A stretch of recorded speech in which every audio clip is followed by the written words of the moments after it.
Hello guys, reading book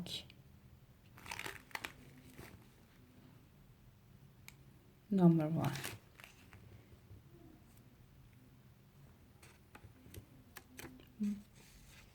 But at the word goodbye and also the piano sounded more desperate than over, her face broke into a brilliant, their fully enthusiastic smile.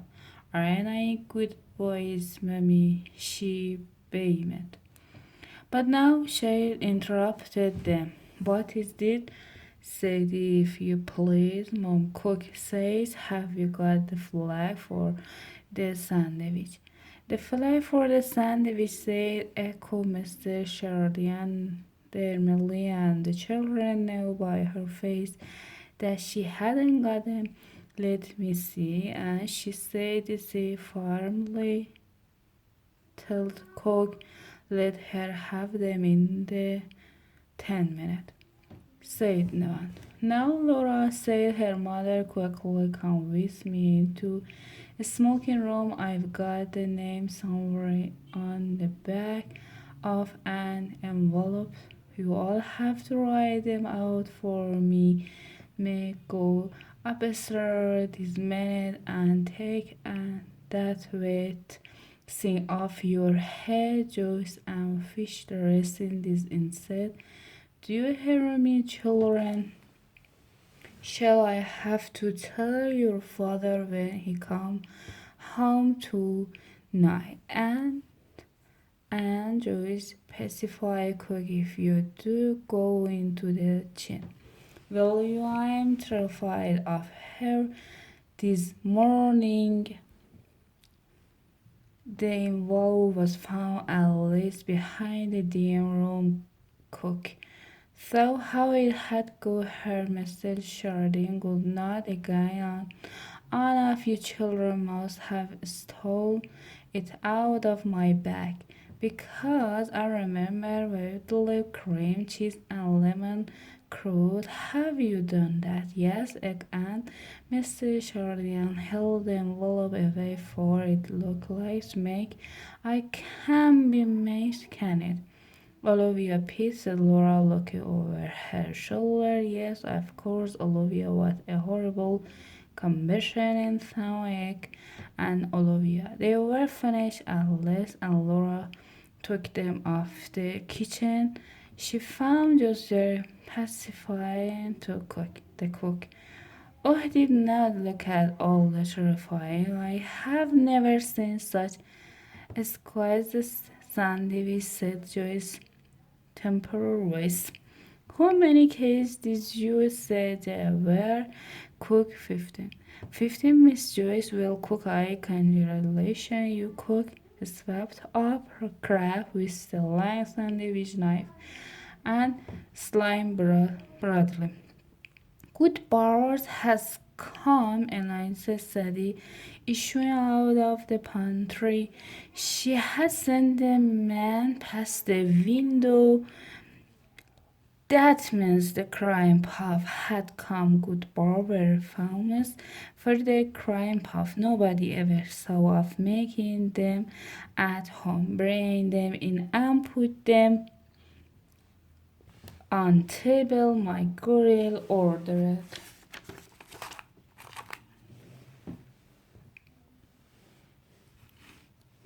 Sid brought them in and went back to the door. Of course, Laura and Jules were far too grown up to really care about sure. Seeing all the same, they couldn't help arguing that the puff looked very attractive. Very Cook began urging them, shaking off the extra icing sugar. Don't they carry on back to Olan's parties, said Laura. I suppose they do, said practical Joe, who never like a big cry back. They'll book butterfly light and factory must have on each My dear Psycho in her comfortable ways, your mom won't know. Oh, impossible fancy crime puffs so soon after breakfast. The very idea made on shooter all the time to mail leather Juice and Laura were lessing their finger with the absorbing warlock that only come from vapid cream. Let's go into the garden, but what out by the back way? Suggest Laura. I want to see how the men are getting on with the Marlora. I want to see how the men are getting on the Marco.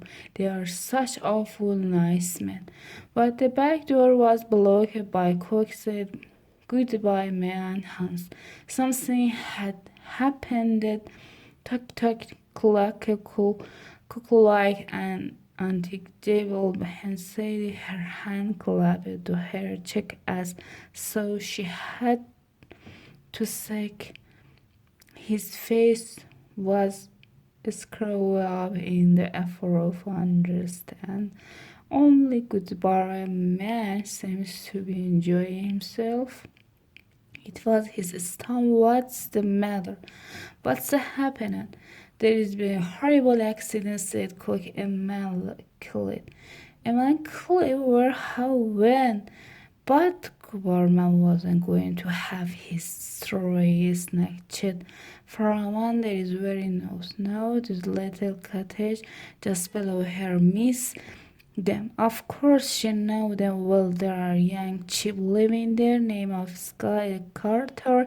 His horse-shaped traction engine corner of House Street this morning and was thrown out on the back of his head killed.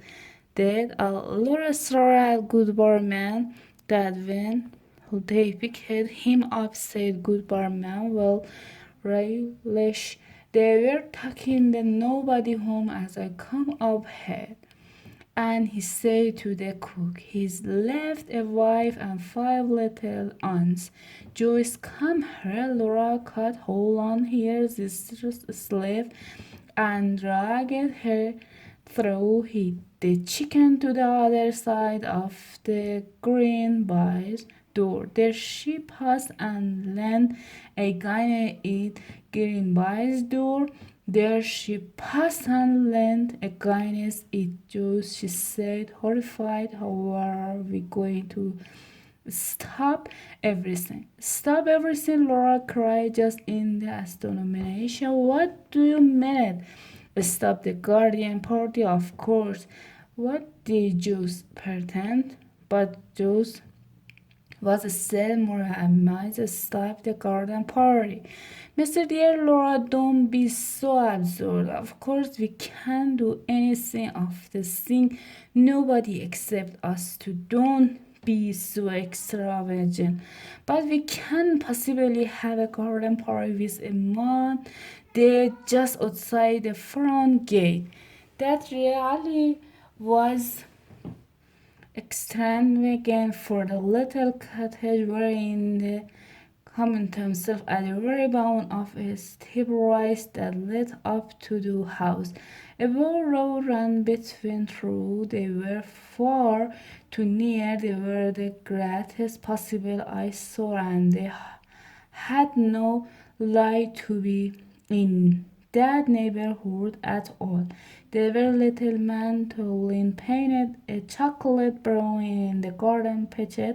There was nothing but cabbage stalk, sick hens, and tomato can. The very smoke coming out of their chimney was over tea-stricken little rings and shark of smoke.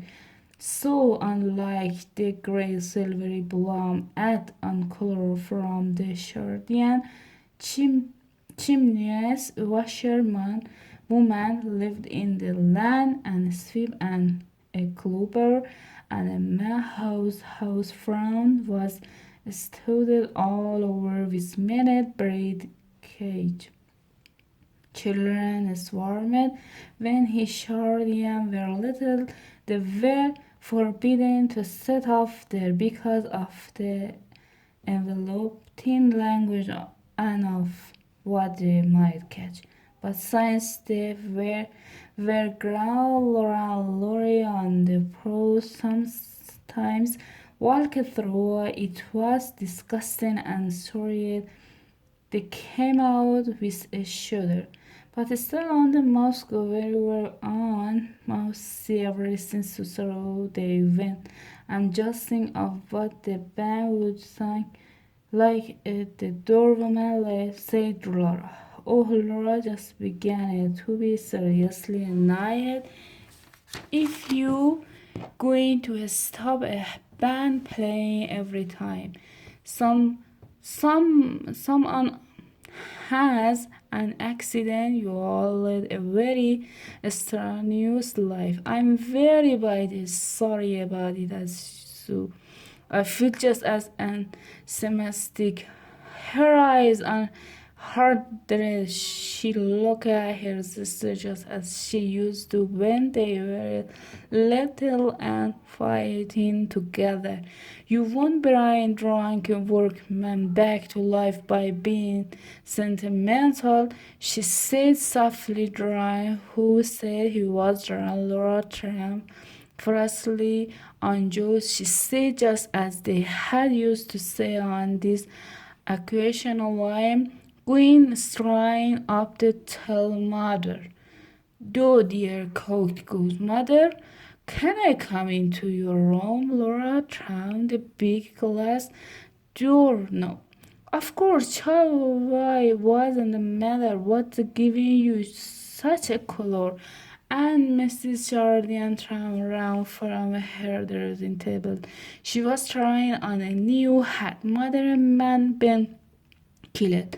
Being Laura not in the garden, interrupted her mother. No, no, oh, what a fright you give me. Mrs. Jardine sighed with relief and took off the big hat and held it on her neck. But listen, mother, said Laura, breathless, half choking. She took you the full story. Of course, we can have our party, can we? She played the band and everybody arriving. They are Hera's mother, they are nearly neighborhoods. To Laura's astonishment, her mother, we have just like Joe's. It was hard to bear because she seems amused. She refused to take Laura seriously. But, my dear child, use your common sense. It's only by accident we have heard of it. If someone had died normally, and I cannot understand how they keep alive in those poky little holes, we should still be having our party, shouldn't we? Laura had to say yes to that, but she felt it was all right. She sat down on her mother's sofa and patient and cautioned Phil. Mother, isn't it really terrible, heartless of us? She asked, darling. Mr. Sheridan got up and came over the hair.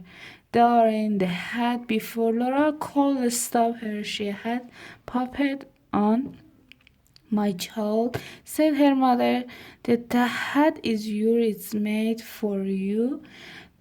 It's much too young for me. I have never seen you look like a picture. Look at yourself. And she held up her hand mirror. But Mother Laura began again. She couldn't look at her if she turned aside. This time Mr. Chardin lost patience just as Joe's had done. You are being very absurd, Laura, she said. Cool, the people like that don't accept sacrifice from us. And it's not very systematic to spoil everybody enjoyment as you are doing now. I don't understand, said Laura, and she walked quickly out of the room into her own bedroom. There, quiet by chain, the last thing she saw was a charming girl in the mirror. In her black hat trimmed with gold designs and her long black velvet balloon. Never had she imagined she could look like that. Is other right? She saw and now she hoped her mother was right. I'm being extravagant. Perhaps it was extravagant. Just for a moment she had another glimpse of the poor woman and Poe's little children and the body being crying to house. But it all seems broad unreal like a picture in a newspaper. I'll remember it again after a party over. She decided and somehow that seems quite the best plan. Lunch was over by 1:30. By 2:30 they were all ready for the fray. The Guardian Coat band had arrived and was established in the corner of the tennis court. My dear Trail Kitty Milton, aren't they too luck for words? You ought to have arranged them around the pound with the conductor in the middle on the left. Laura arrived and held them on his way to dress. At a sign of him, Laura remembered the accident again. She wanted to tell him if Laura argued with the other, then it was bound be all right. And she followed him into a hall. Laura, hello. How was halfway upstairs, but when he turned and saw Laura,